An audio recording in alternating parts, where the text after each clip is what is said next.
Selamat pagi saudara-saudara. Pada pagi hari ini kita bisa bersekutu kembali di dalam Tuhan Yesus Kristus. Sekalipun kita ada di rumah masing-masing, tetapi kita bisa menghampiri tahta kemurahan Allah. Sebelum saya akan menyampaikan kebenaran firman Tuhan, kita akan tundukkan kepala, kita akan berdoa. Bapa kami yang di surga, Engkaulah yang memiliki hidup kami, Engkaulah yang mengetahui masa depan kami. Tatkala kami menyerahkan hidup kami ke dalam tangan-Mu, maka kami dapat mensyukuri apapun yang kami sedang alami, Tuhan, dan bahkan yang akan terjadi. Kiranya lewat kebenaran firman-Mu pada pagi hari ini, setiap pribadi yang mendengar bisa dikuatkan, diteguhkan, dan memiliki pengharapan, karena Engkau sumber kekuatan dan pengharapan kami. Dalam nama Tuhan Yesus Kristus, kami sudah berdoa, haleluya. Amin.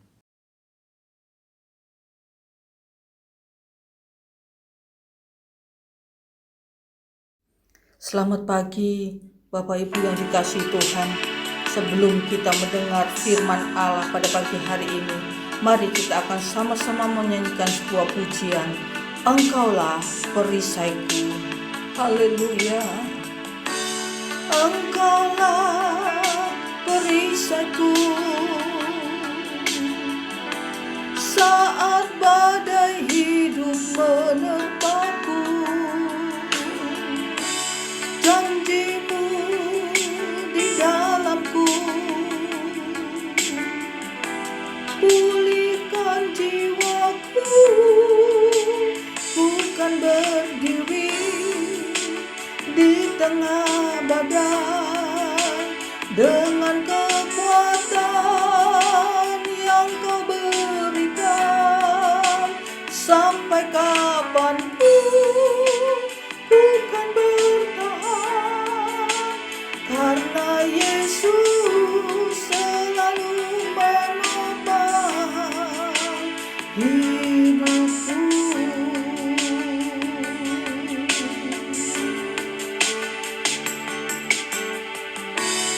Engkaulah perisaiku. Saat badai hidup menerpaku, firman-Mu di dalamku,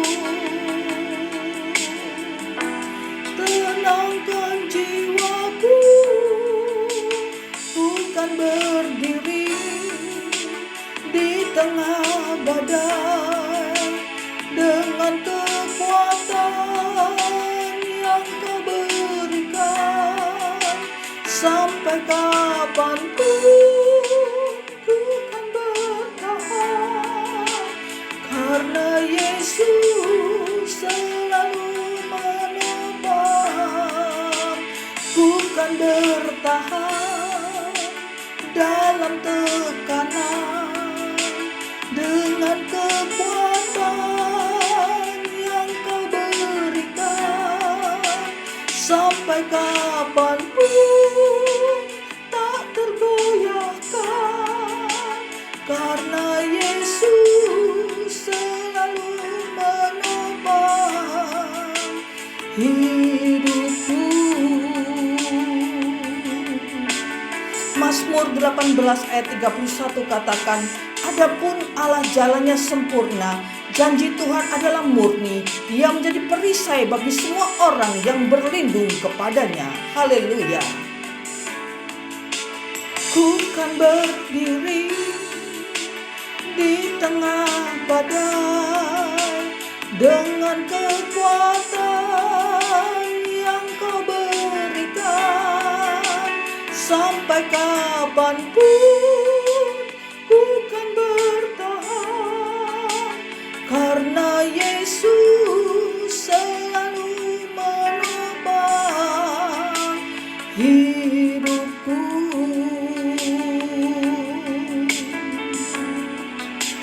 Karena Yesus selalu menopang hidupku.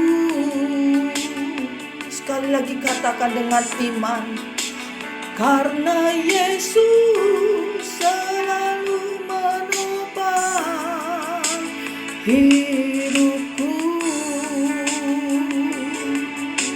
Puji Tuhan, jadikan Yesus satu-satunya harapan dalam hidup kita.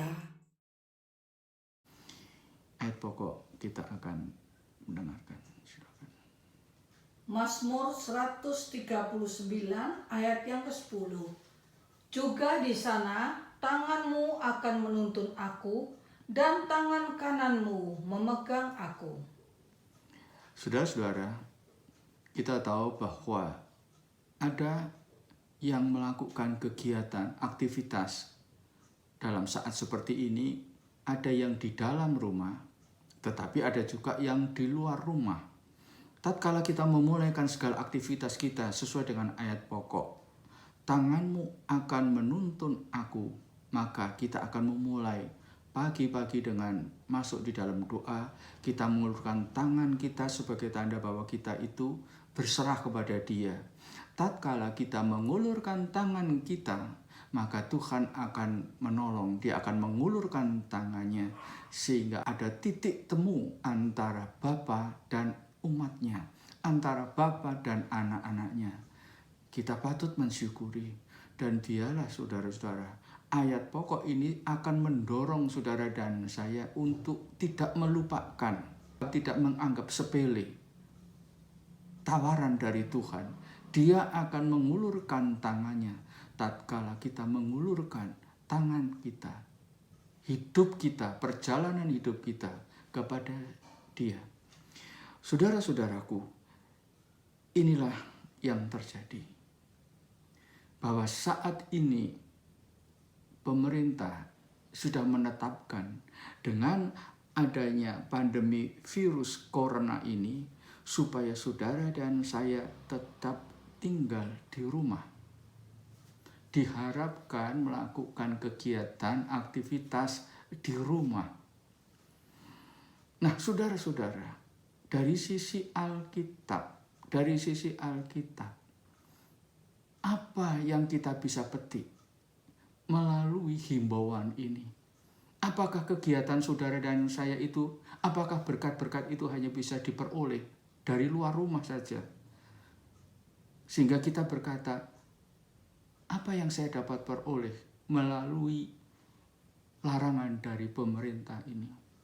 Yang pertama, saudara-saudara, tatkala saudara dan saya di rumah, itu Tuhan mengingatkan kepada kita bahwa kita kadang-kadang suka berdalih-dalih kepada Tuhan.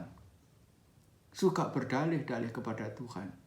Sehingga kita menunda-nunda apa yang seharusnya kita lakukan di rumah.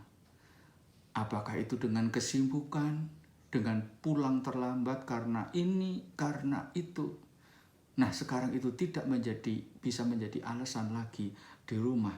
Tatkala saat ini, suka atau tidak suka, kita harus tinggal di rumah.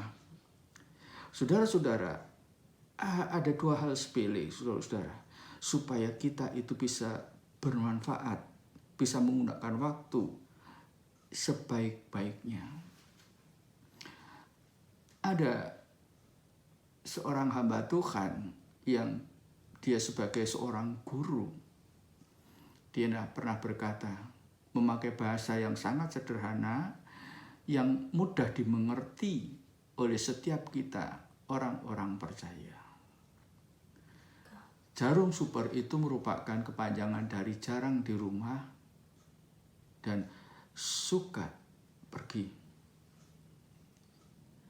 Nah, inilah yang sering menjadi alasan sehingga yang di rumah itu kadang-kadang jadi tanda tanya, betul nggak ini? Kalau pergi-pergi pulang sampai jauh malam atau sampai larut di luar jam kerja itu memang betul-betul untuk kepentingan rumah tangga atau hanya untuk jalan-jalan. Maka situasi yang ada sekarang ini, saudara-saudara, ini merupakan situasi yang sepengetahuan Allah. Dan tentu ada makna-makna yang indah. Waktu saudara dan saya di rumah, maka saudara bisa menggunakan waktu sebaik-baiknya untuk membersihkan rumah itu. Mulai dari halaman depan, kamar-kamar, sampai ruang yang paling belakang.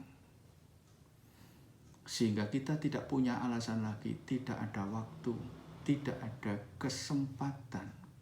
Bukan hanya bersih-bersih, tetapi juga ada hal lain yang tidak kurang pentingnya. Waktu saudara di rumah dan tidak membuang waktu dengan begitu saja, tetapi untuk merapikan segala sesuatu. Mulai dari hal yang benda-benda yang paling kelihatan, apakah itu kursi, meja yang ada di ruang depan, di ruang tamu, di ruang makan, dan seterusnya. Dan bukan hanya sekedar dirapikan tata letaknya, tetapi juga sesuai dengan peruntukannya. Di rumah, waktu saudara dan saya bisa mengantisipasi dengan bijak, maka ternyata itu merupakan maksud Tuhan, supaya kita itu menjadi orang yang lebih berbobot kehidupan, mengisi kehidupan kita itu dengan lebih padat dan bermanfaat. Kita akan mencoba untuk menelusuri lebih jauh di dalam Kejadian pasal 2 ayat yang ke-7.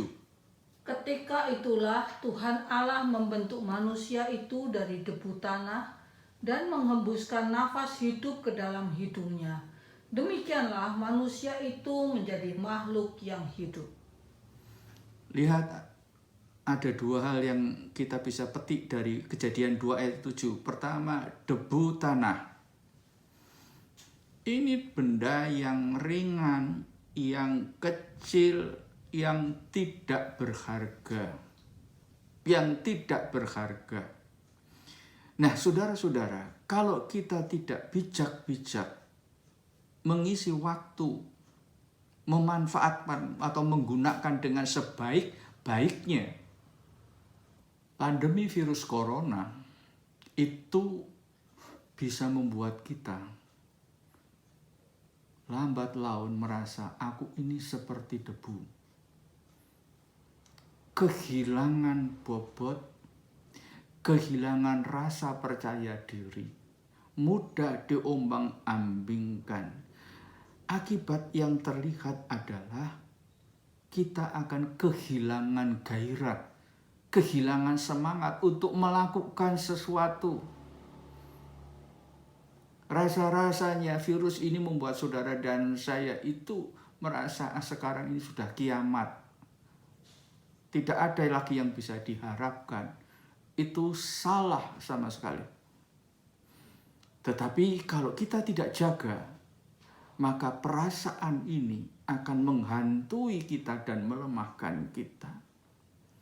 Virus corona membuat kita itu seolah-olah seperti debu, sehingga saudara dan saya secara kejiwaan maupun secara fisik yang kita rasakan, kita bisa tanpa sebab kita merasa lelah, kita merasa capek, padahal tidak bekerja. Virus ini bukan hanya membawa saudara dan saya menjadi kehilangan gairah, tetapi membuat saudara dan saya lelah secara lahir dan batin. Dan ini tanda-tanda dari orang yang depresi.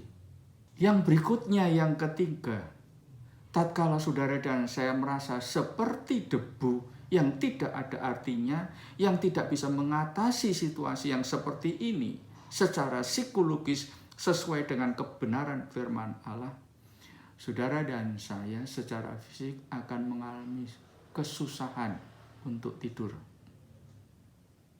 Kesusahan untuk tidur, gelisah di tempat tidur, dan bahkan sebaliknya juga kita bisa mengalami tatkala kita tidur susah untuk bangun. Di dalam Kejadian 2 ayat 7 bukannya dikatakan bahwa manusia itu terdiri dari debu tanah, tetapi juga nafas hidup. nafas hidup. Waktu saudara dan saya diberi nafas hidup oleh Tuhan, itu berarti saudara dan saya bukan debu tanah lagi, tetapi kita menjadi ciptaan Allah yang bisa memberikan respon dan bisa menerima respon. Orang mati tidak bisa menerima, apalagi memberikan respon. Situasi yang ada sekarang ini jangan sampai membuat saudara dan saya tidak lagi memiliki kepekaan secara rohani, sehingga kita itu hanyut saja, pasrah saja. Ini kesempatan bagi Allah untuk menyatakan kuasanya, pembelaannya, kepeduliannya kepada kita semuanya.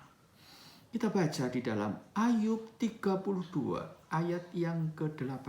Tetapi roh yang di dalam manusia dan nafas yang maha kuasa, itulah yang memberi kepadanya pengertian. Tuh. Roh yang di dalam manusia dan nafas yang maha kuasa, itulah yang memberi pengertian. Seseorang yang menerima pengertian berarti di sini adalah orang itu memiliki kemampuan untuk menimbang dan mengambil keputusan dengan bijaksana. Betapa pentingnya peranan Allah Roh Kudus dalam situasi seperti ini. Ini kesempatan yang baik bagi saudara dan saya untuk introspeksi, melihat kehidupan kita, khususnya kehidupan rohani kita. Allah itu ingin memberikan pengertian kepada kita semuanya, supaya keputusan-keputusan yang kita ambil itu adalah keputusan-keputusan yang bijaksana. Ditimbang dulu. Dan Allah dengan senang hati ingin apabila dia diikut sertakan di dalam setiap langkah kehidupan kita. Inilah saat yang paling indah untuk saudara dan saya lebih dapat memahami, menyediakan waktu untuk Tuhan, karena Tuhan itu ingin memberikan apa yang selama ini kita tidak peroleh. Tuhan ingin memberikan salah satu berkat yang luar biasa. Saudara dan saya menjadi anak-anak Tuhan yang tidak cepat-cepat melangkah, tetapi yang memiliki kemampuan untuk menimbang. Sehingga keputusan-keputusan yang kita ambil itu adalah keputusan-keputusan yang diterangi oleh Allah Roh Kudus. Nah, saudara-saudara, pada waktu saudara dan saya akan melangkah diterangi oleh Allah Roh Kudus, kita ulurkan tangan kita kepada Dia dan Dia ulurkan tangannya kepada kita, maka ada satu keyakinan yang muncul dari dalam hidup kita. Ada satu keyakinan, saudara tidak akan berjalan di dalam kebingungan. Saudara tidak akan berjalan seperti orang-orang yang buta, meraba. Saudara dan saya tidak akan berjalan mengandalkan tongkat kekuatan kita sendiri. Saudara dan saya berjalan karena Allah yang memberikan terang di dalam pikiran, di dalam hati kita. Yesaya 26 ayat 12 kita akan mendengarnya. Ya Tuhan, Engkau akan menyediakan damai sejahtera bagi kami, sebab segala sesuatu yang kami kerjakan, Engkaulah yang melakukannya bagi kami. Segala sesuatu yang kami kerjakan. Jadi dalam sikon seperti ini, kalau saudara dan saya itu ingin menerima pertolongan Tuhan, Tuhan ikut campur di dalam kehidupan kita, saudara harus bekerja. Karena ayat ini dikatakan, segala sesuatu yang kami kerjakan, Engkau yang melaksanakan. Jadi usahakan bekerja, saudara-saudara. Mungkin saudara bekerja tidak seleluasa sewaktu belum ada virus corona. Sekarang tetap terbatas, tetapi virus corona itu tidak mengikat kaki dan tangan kita. Virus corona itu tidak merantai saudara-saudara. Tidak. Saudara bekerja, Tuhan yang akan melakukannya bagi saudara. Tuhan akan melakukannya. Dan itu luar biasa. Waktu Tuhan melakukannya itu berarti muncul suatu persahabatan yang luar biasa. Suatu ikatan kekeluargaan yang luar biasa antara Allah dan saudara. Antara Allah dan apa yang saudara lakukan atau kerjakan. Kita sekarang akan membaca di dalam Mazmur 87 ayat 7. Dan orang menyanyi-nyanyi sambil menari beramai-ramai. Segala mata airku ada di dalammu. Perhatikan, segala mata airku ada di dalammu. Bukan satu mata air. Segala mata airku ada di dalam tangan Tuhan. Apakah itu mata air kehidupan? Apakah itu mata air kesukaan? Apakah itu mata air kepuasan? Apakah itu mata air kasih yang melimpah? Segala mata air itu ada di dalammu. Luar biasa saudara-saudara. Luar biasa kebenaran firman Allah. Ini akan membuat saudara dan saya tidak pesimis menghadapi hari yang akan datang. Tidak menjadi masalah. Virus corona itu menyebabkan ada keterbatasan di dalam ruang gerak saudara. Berapa hari, berapa minggu, berapa bulan. Tetapi dengan ayat ini, sumber mata airku ada di dalam tanganmu. Siapakah yang dapat memisahkan saudara dari kasih Allah? Siapa yang dapat memisahkan? Karena mata air itu tidak di luar, tapi di dalam hidup saudara. Terpujilah nama Tuhan. Demikianlah firman Tuhan yang saya sampaikan untuk segenap sidang Jumat pada pagi hari ini. Kita tundukkan kepala, kita masuk di dalam doa. Tuhan Yesus, tatkala tanganmu itu terulur, maka tidak ada satupun Tuhan yang bisa menutupinya. Tatkala engkau sudah berjanji Tuhan, dan janji-janjimu itu kuat, janji-janjimu itu teguh. Ajar kami untuk mengimani akan kebenaran firman situasi seperti di dalam. Kami tidak akan menyia-nyiakan waktu yang engkau sediakan bagi kami Tuhan. Dan kami tidak mau menjadi anak-anak-Mu yang gampang beralasan, gampang menyerah, gampang menuruti apa yang menjadi isi hati kami tanpa mengikut sertakan kebenaran firman-Mu. Kami tidak mau berdalih-dalih yang justru bisa melemahkan kami. Allah Roh Kudus, Engkaulah sumber beberapa mata air di dalam diri kami. Dan saat inilah Tuhan, saat inilah mata air itu akan menunjukkan kesegaran, kuasa, kepuasan bagi siapapun yang mendengarnya. Terpujilah nama-Mu Tuhan. Dalam nama Tuhan Yesus Kristus kami sudah berdoa. Amin.